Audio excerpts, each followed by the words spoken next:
పెద్ద మాయదారి మంత్రగాడు. ఈ కథను రాసిన వారు ఎం కామేశ్వరరావు. ఇక కథలోకి వెళ్దాం. ఒక గ్రామంలో ఇద్దరు అన్నదమ్ములుండేవారు. వాళ్ళు నిరుపేదలు. అన్న శరీర శ్రమ ఎంతైనా చేయగలడు కానీ ఏమంత తెలివిగలవాడు కాదు. తమ్ముడికి రాని పని అంటూ లేదు. వాడు చాలా చురుకైనవాడు. బ్రతుకు తెరువు కోసం వాళ్ళు తమ గ్రామం విడిచిపెట్టి రాజధానికి చేరుకున్నారు. మర్నాడు రాజుగారి వద్దకు వెళ్ళి పని అడుగుతానని అన్న పెందలాడే బయలుదేరాడు. సాయంకాలానికల్లా తిరిగిరా అని తమ్ముడు అన్నను హెచ్చరించాడు. అన్న వెళ్ళేసరికి రాజుగారు ఉద్యానవనంలో పచార్లు చేస్తున్నాడు. ఆయన అన్నను చూసి, ఎవరు నువ్వు, నీకేం కావాలి అని అడిగాడు. అన్న చేతులు జోడించి, మహారాజా, నేను నా తమ్ముడు దిక్కులేని వాళ్ళం. పని కోసం ఇక్కడికి వచ్చాం. ఏమైనా పని ఇప్పిస్తే మీ పేరు చెప్పుకొని బ్రతుకుతాం అని అన్నాడు. నీకు పని ఇస్తాను కానీ బాధ్యతతో చేయగలవా అని రాజు అడిగాడు. తప్పక చేస్తాను మహారాజా అన్నాడు అన్న. రాజు అతన్ని మందిరానికి తీసుకుపోయి ముచ్చటైన తెల్ల మేకపిల్లను చూపించి, దీన్ని తీసుకుపోయి అడవి అంతా తిప్పి సూర్యాస్తమయం అయ్యే లోపున తెచ్చి నాకు అప్పగించాలి.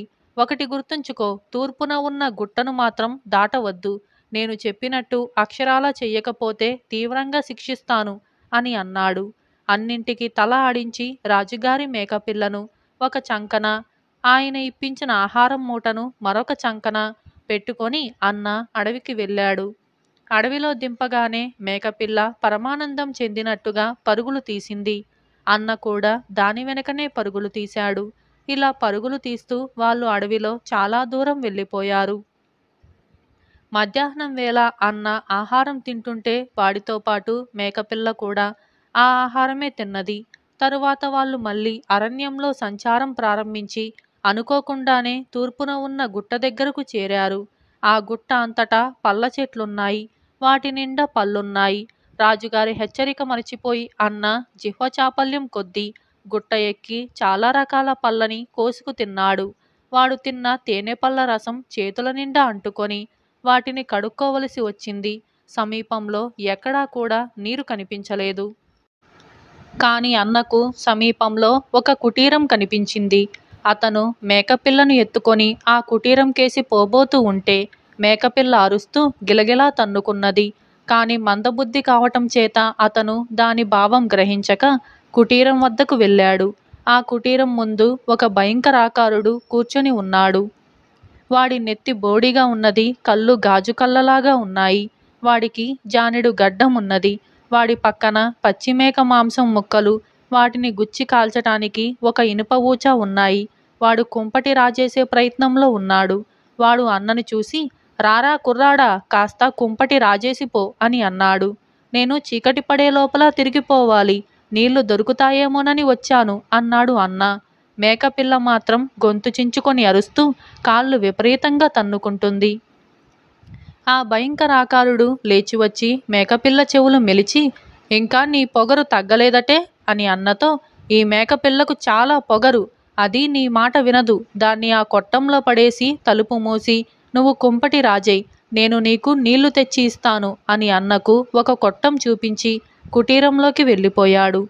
అన్న విధిలేక మేకపిల్లను కొట్టంలో మూసిపెట్టి కుంపటి అంటించటానికి కూర్చున్నాడు. వాడికి ఆ పని చేత కాలేదు. అది అంటుకునేసరికి చీకటి పడింది. అప్పటికి వికారాకారుడు చెంబుతో నీళ్లు తెచ్చాడు. అన్న గబగబా తన చేతులు కడిగేసుకొని మేకపిల్లను తీసుకొని వెళ్ళిపోదామని కొట్టం తలుపు తెరిచేసరికి లోపల మేకపిల్ల లేదు. వికారాకారం గల ఒక ఆడమనిషి ఉన్నది. ఆ మనిషిని చూస్తూనే అన్న బెదిరిపోయి, బాబోయ్ భూతం అంటూ కాలిసత్తువ కొద్దీ పరుగు తీశాడు. వాడు పొద్దుపోయి రాజుగారిని కలుసుకొని జరిగిందంతా చెప్పి, అది మామూలు మేకపిల్ల కాదు మహారాజా, భూతం అని అన్నాడు. అంతా విని రాజు ఉగ్రుడై, ఈ ద్రోహిని తీసుకుపోయి చీకటి కొట్టో పారేయండి అని భటులను ఆజ్ఞాపించాడు. వాళ్ళు ఆ ప్రకారమే అన్నను తీసుకుపోయి చీకటి కొట్టులో బంధించారు. చీకటి పడి ఎంతోసేపైనా తన అన్న తిరిగి రాకపోయేసరికి తమ్ముడు ఆదుర్దాపడి రాజుగారి వద్దకు వెళ్ళాడు. ఈ మనిషి ఆ అన్నకు తమ్ముడేనని తెలిసి రాజు అతని పైన కూడా మండిపడ్డాడు. రాజుగారి తిట్లన్నీ భరించి తమ్ముడు రాజుగారిని జరిగిందేమిటో అడిగి తెలుసుకొని, మహారాజా, ఇందులో నాకు స్పష్టం కాని రహస్యం ఏదో ఉన్నది. అది తమరు నాకు చెప్పినట్లయితే నేను ఆ వికారాకారుడి నుంచి మేకపిల్లను తెచ్చి తమకు అప్పగించి మా అన్నను విడిపించుకుంటాను అని అన్నాడు. వాడు మాట్లాడే తీరు చూస్తే వాడు సమర్థత కలవాడని రాజుకు అనిపించింది. ఆయన అతన్ని తన రహస్య మందిరంలోకి తీసుకుపోయి ఆ మేకపిల్ల వృత్తాంతమంతా చెప్పాడు. రాజుకు లేక ఒక ఆడపిల్ల కలిగింది. ఆయన ఆ పిల్లను కొడుకులాగే పెంచాడు. ఆమెకు వేట అన్నా అరణ్యం అన్నా అమితమైన ఇష్టం. రాజుతో కలిసి తరచుగా వేటకు వెళ్ళేది. ఒకరోజు రాజకుమార్తె వేటాడుతూ తమ పరివారాన్ని దాటి చాలా ముందుకు వెళ్ళి తూర్పున ఉన్న గుట్ట దాటారు. అక్కడ ఒక కుటీరం కనపడింది. అందులో నివసిస్తున్న వాళ్ళ దగ్గర మంచినీళ్లు దొరుకుతాయేమోనని ఆ కుటీరానికి వెళ్ళారు. కుటీరం వెలుపల ఒక వికారాకారుడు కూర్చొని ఒక చువ్వకు మేకమాంసం ముక్కలు గుచ్చి కాల్చుకు తింటున్నాడు. రాజకుమార్తెకు వాణ్ణి మేకమాంసాన్ని చూడగానే వాంతి వచ్చినట్టయింది. ఆమెకు మేకమాంసం అంటే అసహ్యం. ఇక్కడ మంచినీరు దొరుకుతుందా అని రాజు ఆ మనిషిని అడిగాడు. ఆ మనిషి మాట్లాడకుండా తల ఎత్తి ఇద్దరినీ చూసి లోపలికి వెళ్ళి నీరు తెచ్చి, ఈ పిల్ల నీ కూతురా, చక్కని చుక్క, నాకిచ్చెయ్ అని రాజుతో అన్నాడు. రాజు చరున కత్తి దూశాడు. అసహ్యమైన మేకమాంసం తినే వికారివి, నీకు నేను కావాలా అన్నది రాజకుమార్తె. ఆ మాటలకు వాడి గాజు కళ్ళు ఎర్రబడ్డాయి. వాడు మేకమాంసానికి గుచ్చే ఊచ తీసి రాజకుమార్తెను నెత్తిమీద తాకి, మేకమాంసం అంటే అసహ్యమైనందుకు పగలంతా మేకపిల్లలాగా ఉండి నన్ను వికారి అన్నందుకు రాత్రి అంతా నాకన్నా వికారంగా ఉండు అంటూ గడ్డం దువ్వుకుంటూ చెప్పాడు. వాడు మంత్రగాడు. రాజకుమార్తె అప్పటికప్పుడే మేకపిల్లగా మారిపోయింది. అది మొదలు ఆమె పగలు మేకపిల్లగాను, రాత్రి భయంకరమైన భూతకిగాను ఉంటూ వచ్చింది. రాత్రివేళ ఆమె ఎవరికీ కనపడకుండా రాజు ఎంతో జాగ్రత్త పడ్డాడు. అప్పటికే యుక్త వయస్సు వచ్చిన రాజకుమార్తెకు వివాహం కావటం అసంభవం చేశాడు మాయదారి మాంత్రికుడు. వాడి శక్తులన్నీ వాడి గడ్డంలోనూ ఇనుప ఊచలోనూ ఉన్నాయి. తమ్ముడు ఈ కథంతా రాజు నుంచి విని దీర్ఘంగా ఆలోచించి, రాజకుమార్తెకు ఈ రాత్రి ఏ ప్రమాదమూ రాదు. ఆమె మనిషి రూపంలో ఉంటుంది. తెల్లవారే లోపున ఆమెను వికారాకారం నుంచి రక్షించకపోతే ప్రమాదం. నాకు తమరు ఇంత గుగ్గిలము, ఒక బలిసిన మేకను ఇప్పించండి అని అన్నాడు రాజుతో.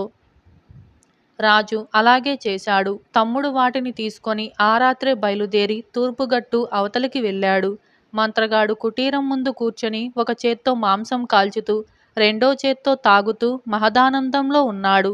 తమ్ముడు వాడి ముందు మేకతో సహా ఆగి, మామా, మాంసం కంపు కొడుతున్నది అని అన్నాడు. రారా అల్లుడు, ఎక్కడో మంచి మేకను సంపాదించావే అన్నాడు మంత్రగాడు.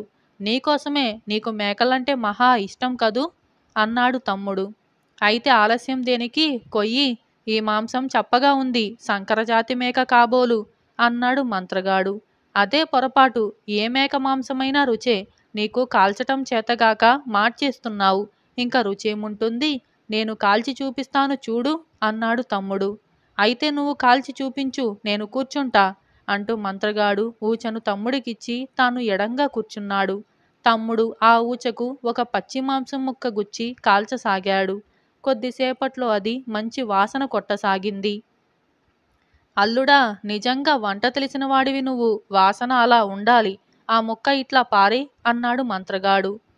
మంత్రగాడు దగ్గరికి వచ్చి కుంపటి మీద ముఖం పెట్టి కళ్ళు మూసుకొని ఆనందంతో వాసన గట్టిగా పీల్చాడు. అదే క్షణంలో తమ్ముడు నిప్పుతో ఉన్న గుగ్గిలం చల్లాడు.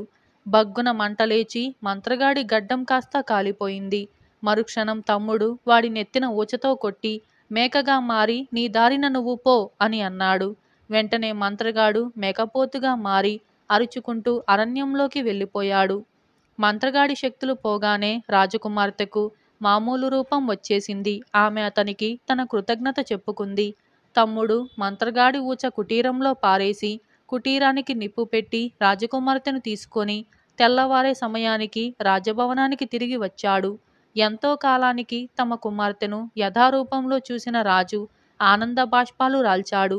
తనను తిరిగి మామూలు మనిషిని చేసిన వాణ్ణి పెళ్లాడతానని రాజకుమార్తె ఏనాడో నిశ్చయించుకుంది.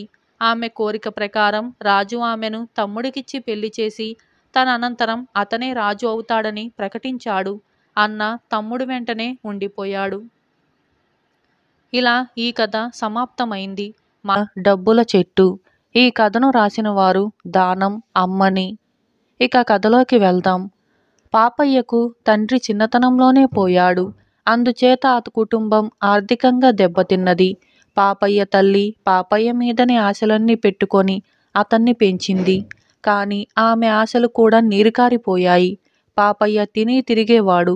వట్టి మూర్ఖుడు. అస్తమానము తల్లిని డబ్బులు అడిగేవాడు. తల్లికి విసుగెత్తి, ఎప్పుడూ డబ్బులు అడుగుతావు? మన పెరట్లో డబ్బుల చెట్టు ఉందనుకుంటున్నావా అని అన్నది.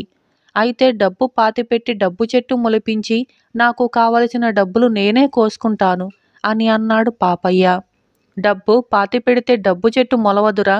దేశం తిరిగి డబ్బు విత్తనం ఎక్కడ దొరికేది తెలుసుకో అన్నది పాపయ్య తల్లి. అమాయకుడైన పాపయ్య తల్లి మాట నమ్మి ఇల్లు విడిచి బయలుదేరాడు. తాను ఎరిగిన వారిలో డబ్బు పుష్కలంగా ఉన్న వాళ్ళు ఉన్నారు. పాపయ్య వాళ్ళ వద్దకు వెళ్ళి డబ్బు చెట్టు గురించి అడిగాడు. వాళ్ళు పాపయ్యను చూసి నవ్వుకొని, డబ్బుల చెట్టు అడవిలో దొరుకుతుంది అన్నారు హేళనగా.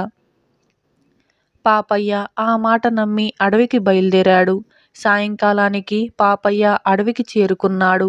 అక్కడ ఒక ముసలమ్మ ఎండు పొల్లలు ఏరుకుంటూ వాడికి కనిపించింది. అవ్వ, డబ్బుల చెట్టు విత్తనం ఎక్కడ దొరుకుతుంది అని వాడు ముసలమ్మను అడిగాడు. ముసలమ్మ తల ఎత్తి పాపయ్యను చూసి అమాయకుడనుకుని గ్రహించి, పొద్దుపోతూ ఉంది, కాస్త పుల్లలు విరిచిపెట్టు, తరువాత చెబుతాను అని అన్నది. ఆనందంతో పాపయ్య గబగబా పుల్లలు విరిచాడు. బాబు, ముసలిదాన్ని మొయ్యలేను, ఈ పుల్లల మోపు కాస్త ఇంటిదాకా తెచ్చిపెట్టు అన్నది ముసలమ్మ పాపయ్యతో. సరే అని పాపయ్య పుల్లల మోపు ఎత్తుకొని ముసలమ్మ వెనకాలే బయలుదేరాడు. కొంతసేపటికి ఇద్దరు ముసలమ్మ ఉండే గుడిసె చేరుకున్నారు. బాబు, ఈ పుల్లలు తీసుకొని ఊళ్ళోకి వెళ్ళి అమ్మి డబ్బు తీసుకురా అన్నది ముసలమ్మ. పాపయ్య దీక్షగా ఆ పుల్లల మోపు తీసుకొని ఊళ్ళోకి వెళ్ళి దాన్ని అమ్మి డబ్బులు తెచ్చి ముసలమ్మకు ఇచ్చాడు. ముసలమ్మ చాలా సంతోషించింది. అవ్వ, ఇప్పుడు చెప్పు, డబ్బుల చెట్టు విత్తనం ఎక్కడ దొరుకుతుంది అని పాపయ్య ముసలమ్మను అడిగాడు. సమయం వచ్చినప్పుడు నేనే చెబుతాను, అంతవరకు ఓపిక పట్టు అన్నది ముసలమ్మ. అది మొదలు పాపయ్య ముసలమ్మ ఇంట్లోనే ఉంటూ ఆమె చెప్పిన ప్రకారం అడవికి వెళ్ళి కట్టెలు కొట్టి తెచ్చి వాటిని అమ్మి ముసలమ్మకు ఇస్తూ వచ్చాడు. రోజులు, వారాలు, నెలలు గడిచాయి. పాపయ్య కట్టెలు అమ్మగా వచ్చిన డబ్బులు ముసలమ్మకు ఇస్తూనే ఉన్నాడు. ఒకనాడు ముసలమ్మ బరువైన డబ్బుల మూటను తెచ్చి పాపయ్య చేతికి ఇచ్చింది. పాపయ్య ఆశ్చర్యపోయాడు. ముసలమ్మ వాడితో, చూశావా బాబు, కష్టపడితే డబ్బు సంపాదించవచ్చు. కష్టమే డబ్బుకు విత్తనం. ఇక నువ్వు వెళ్ళి కష్టపడి పనిచేసి నీ తల్లిని సుఖపెట్టు అని అన్నది. పాపయ్య ముసలమ్మ దగ్గర సెలవు తీసుకొని ఇంటికి తిరిగి వెళ్ళాడు. వాడు కష్టార్జితంతో ఇంటికి తిరిగి వచ్చినందుకు తల్లి చాలా సంతోషించింది. ఇలా డబ్బుల చెట్టు అనే ఈ కథ సమాప్తమైంది. మరొక కథ పగ తీర్చిన పాగా. ఈ కథను రాసిన వారు ఎస్వి శేషారావు. ఇక కథలోకి వెళ్దాం. మార్వాడు సంస్థానానికి మండు రాజధానిగా ఉండేది. జయదేవుడు దానికి రాజు. జయదేవుడు ఒకనాడు కొలువు తీర్చి ఉండగా చారణుడు ఒకడు వచ్చి రాజు మీద ఆసువుగా అనేక పద్యాలు చెప్పి అనేక విధాల స్తోత్రం చేశాడు. భట్రాజులు వచ్చి స్తోత్రం చేసినప్పుడు రాజులు సంతోషించి ఆ భట్రాజులను సత్కరించటం రివాజు. కానీ జయదేవుడికి కవులన్నా భట్రాజులన్నా కిట్టదు. అందుచేత ఆయన ఆ చారునుడికి బహుమానం ఇవ్వకపోగా తిట్టి అవమానించి పంపాడు. ఆ చారణుడు రాజును తిట్టుకుంటూ అక్కడి నుంచి తిన్నగా హారవంశస్థుల రాజధాని అయిన బుయోడా పట్టణానికి పోయి ఆ పట్టణాన్ని ఏలే రాజు అలుహరుడు వేటకు వెళ్ళినట్టుగా తెలుసుకొని కోట గుమ్మం వద్ద కాచుకొని కూర్చున్నాడు. కొంతసేపటికి రాజు సపరివారంగా వేట నుంచి తిరిగి వచ్చాడు. ఆయన కోట ప్రవేశిస్తూ ఉండగా చారణుడు ఆయన్ను సమీపించి, రాజమార్తాండ, రాజాదిరాజా, జయీ భవ, దిగ్విజయీ భవ అని ఆశీర్వదించాడు. రాజు సంతోషించి చారణుణ్ణి ఏం కావాలో కోరుకోమని అన్నాడు. చారణుడు తనను ధనమో బంగారమో అలా మడులో మాన్యాలో అడుగుతాడనుకున్నాడు రాజు. కానీ చారణుడు మాత్రం, ప్రభు, నాకు తమ తలపాగా దయచేయించండి అని అన్నాడు. అదేంటి, నా తలపాగా నీకెందుకు అది నీకు కూడు పెడుతుందా, గుడ్డ పెడుతుందా? మనులో మాణిక్యాల కోరక గుడ్డముక్క కోరుతావేమిటి, పిచ్చివాడా అని అన్నాడు రాజు ఎంతగానో ఆశ్చర్యపోయి. ప్రభూ, తమ తలపాగా పెట్టుకొని తిరగాలని కోరికగా ఉంది. దీనితో దేశ దేశాల తమ కీర్తి వ్యాపింపచేస్తాను అన్నాడు చారణుడు. రాజు ఆడి తప్పనివాడు. వెంటనే తన తలపాగా తీసి చారణుడికి ఇచ్చేశాడు. తురాయి బొరీబుతేదారు పనిగల ఆ తలపాగా ధరించి చారణుడు మహారాజుకు మళ్ళీ టీవీగా వెళ్ళిపోయాడు. అతను వెళ్ళిపోతుంటే చూసిన వాళ్ళు అతన్ని ఒక పిచ్చివాడి కింద జమకట్టి పొట్టలు చక్కలయ్యేలా నవ్వుకున్నారు. కొంతకాలం గడిచింది. చారణుణ్ణి, అతని తలపాగాను అందరూ మరిచిపోయారు. అంతలో ఒకనాడు ఆ చారణుడు అలూహరుడి వద్దకు వచ్చి నలిగిపోయి ఉన్న తలపాగాను రాజు ఎదుట పెట్టి వెక్కి వెక్కి ఏడవసాగాడు. ఏమయ్యా, ఎందుకలా దుఃఖిస్తున్నావు అని రాజు చారణుణ్ణి ఆత్రంగా అడిగాడు. ఏమని వినిపించను ప్రభూ, నా మూలంగా దేవరవారిని తీరని అవమానం జరిగిపోయింది అని అన్నాడు చారణుడు. ఏం జరిగిందేమిటి అని రాజు మరింత ఆత్రంగా అడిగాడు. నేను తమ పాగా ధరించి దేశదేశాలు తిరిగి రాజులను సందర్శించి కవనం చెప్పాను. ఆ రాజులకు నమస్కరించే ముందు కుడి చేతితో తలపాగా తీసి వంగి ఎడమ చేతితో సలాం చేసేవాణ్ణి. ఎందుకిలా చేస్తున్నావని వారు అడిగినప్పుడు, అది అలూహర సార్వభౌముల వారి తలపాగా, ఇతరులకు వంగి నమస్కరించదు అని వాళ్లకు చెబుతూ ఉండేవాణ్ణి అన్నాడు చారణుడు. ఈ మాట విని రాజు, సభికులు ఎంతో సంతోషించి చారణుణ్ణి మెచ్చుకున్నారు. చారణుడు మళ్ళీ ఇలా చెప్పుకుపోయాడు. అయితే తమ గౌరవాన్ని చివరి వరకు కాపాడలేకపోయాను ప్రభు. మార్వాడు రాజైన జయదేవుని ఆస్థానంలో ప్రభువుల పాగాకు ఘోరమైన అవమానం జరిగింది. యథాప్రకారం నేను నమస్కరించేసరికి ఆయన కూడా నా ప్రవర్తన గురించి ఇతర రాజులు అడిగినట్టే అడిగాడు. నేను ఇతర రాజులకు చెప్పినట్టే ఆయనకు సమాధానం చెప్పాను. కానీ ఇతర రాజుల్లాగా ఆయన తమ ఘనతను ఆమోదించక గద్దెపై నుంచి లేచి వచ్చి నా చేతనున్న తలపాగాను తన కాలితో తన్ని నన్ను కొట్టించి పంపించేశాడు. ఇలా ఈ మాటలు విని రాజు, సభికులు ఉగ్రులైపోయారు. ఆ పొగరబోతైన జయదేవుడికి బుద్ధి వచ్చేటట్టుగా చెయ్యాలి అని సభికులు కేకలు పెట్టారు. ఒక వృద్ధ మంత్రి, ఒక గుడ్డపేలిక గురించి పరరాజుతో కయ్యం ఎందుకు అన్నాడు. కానీ ఆయన మాటలు ఎవరు వినిపించుకుంటారు? అలూహరుడు స్వయంగా నాయకత్వం వహించి తన సేనలను నడిపించి మండూను ముట్టడించాడు. జయదేవుడికి అలూహరుడికి మధ్య గొప్ప యుద్ధం జరిగింది. ఆ యుద్ధంలో జయదేవుడు మరణించగా మండూ కోట అలూహరుడి వశమైంది. జయదేవుడి వల్ల అవమానం పొందిన చారణుడి పగ చల్లారింది. ఇలా పగ తీర్చిన పాగ అని ఈ కథ సమాప్తమైంది. ఈ కథను రాసిన వారు ఎస్వి శేషారావు. కలిస్తేనే స్నేహం కథ. ఈ కథను రాసిన వారు బూర్లే నాగేశ్వరరావు. ఇక కథలోకి వెళ్దాం. ఒక గ్రామంలో నాగప్ప, సిద్ధప్ప అని ఇద్దరు స్నేహితులు ఉండేవారు. వాళ్ళ స్నేహం నిశ్చలంగా ఉండేది కాదు. ఒకప్పుడు పెరిగేది, ఒకప్పుడు తరిగేది. తమ స్నేహం ఇలా అవకతవకగా ఉండటం వారికే నచ్చేది కాదు. కానీ అది నిలకడగా ఉండాలంటే ఏం చెయ్యాలో వారికి తెలియదు. చివరకు వాళ్ళు ఒక నిర్ణయానికి వచ్చారు. తమ మధ్య ఎలాంటి అరమరికలు లేకుండా తమ స్నేహాన్ని పటిష్టంగా ఉంచుకోవటానికి ఇద్దరూ కలిసి దేవుడు ముందు ప్రమాణం చేద్దామని అనుకున్నారు. ఇందుకుగాను వారు కాశీకి ప్రయాణమయ్యారు.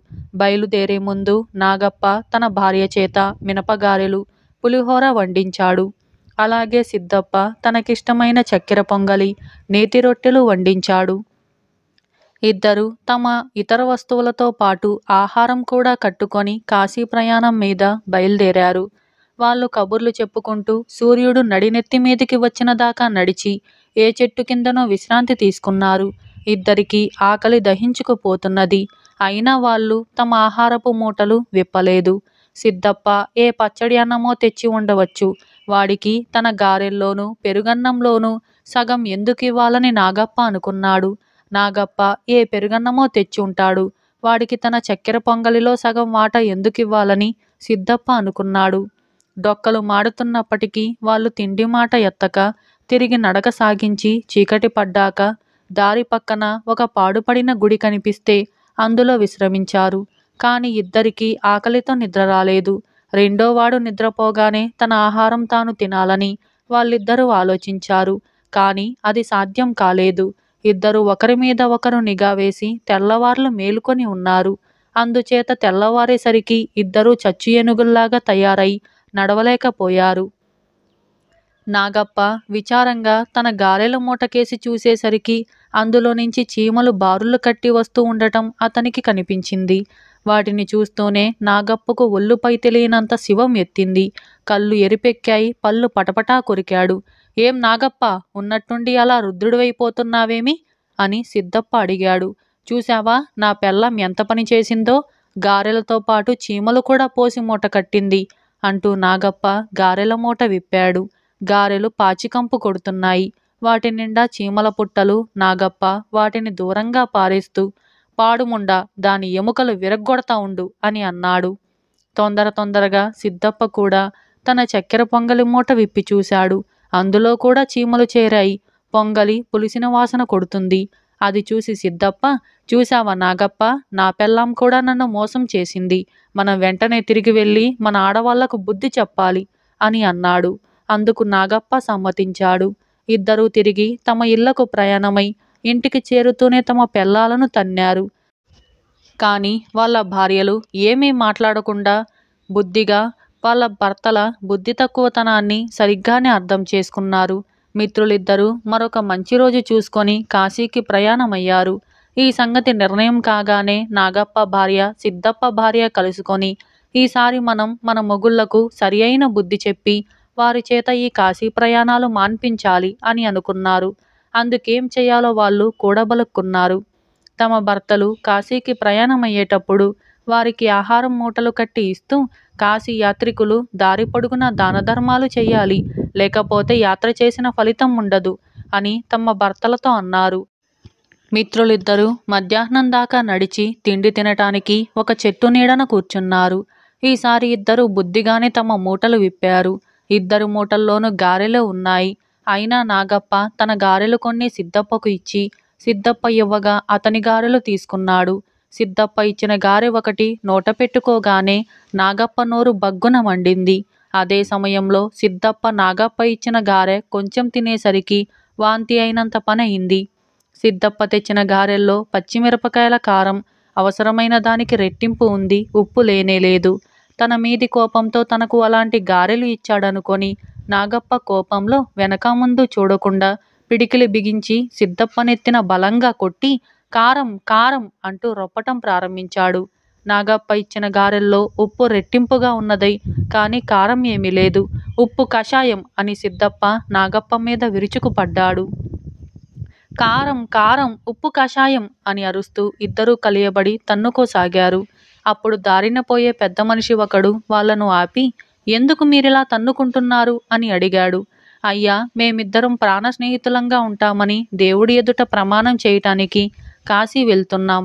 ఇద్దరం ఇంటి నుంచి తెచ్చుకున్నటువంటి గారెలని ఆకలిగా ఉండి తినటానికని మూటలు విప్పాం. నాకు చూడండి ఎలాంటి గారె ఇచ్చాడో, స్నేహితుడు చేసే పనేనా అని ఒకరి తరువాత ఒకరుగా నాగప్ప, సిద్ధప్ప ఆ పెద్ద మనిషికి ఫిర్యాదు చేశారు. ఏది చూస్తాను, మీ ఇద్దరిది చెరొక గారె నాకివ్వండి అంటూ ఆ పెద్ద మనిషి ఇద్దరి గారెలు కాస్త కొరికి తింటూ, నాకేమీ లోపం కనిపించలేదే, దివ్యంగా ఉన్నాయి గారెలు, కాకపోతే రెండూ కలిపి తినాలి అంతే పిచ్చివాళ్ళారా, స్నేహమైన అంతే, మనసులు కలవాలి, అంతేకాని దేవుడి ఎదుట ప్రమాణాలు చేసి ఏం లాభం, మీకన్నా మీ భార్యలు తెలివిగల వాళ్ళలాగా కనపడ్డారు. వాళ్ళు మీకు చెప్పిన గుణపాఠం తలకెక్కితే మీరు మంచి స్నేహితుల్లాగా ఉండగలుగుతారు అని అన్నాడు. నాగప్ప, సిద్ధప్ప తమ అవివేకానికి సిగ్గుపడ్డారు. వాళ్ళు కాశీ ప్రయాణం మానుకొని ఇళ్లకు తిరిగి వెళ్ళి మంచి స్నేహితుల్లాగా మసులుకోవటం ప్రారంభించారు. ఇలా కలిస్తేనే స్నేహం అనే ఈ కథ సమాప్తమైంది. ఇటువంటి మరిన్ని కథల కోసం ఇప్పుడే మన ఛానల్ని సబ్స్క్రైబ్ చేసుకోండి. మీకు ఈ కథ నచ్చిందైతే ఇప్పుడే లైక్ చేయండి. ఇటువంటి మరిన్ని కథల కోసం like, share, subscribe and comment. Thank you for watching.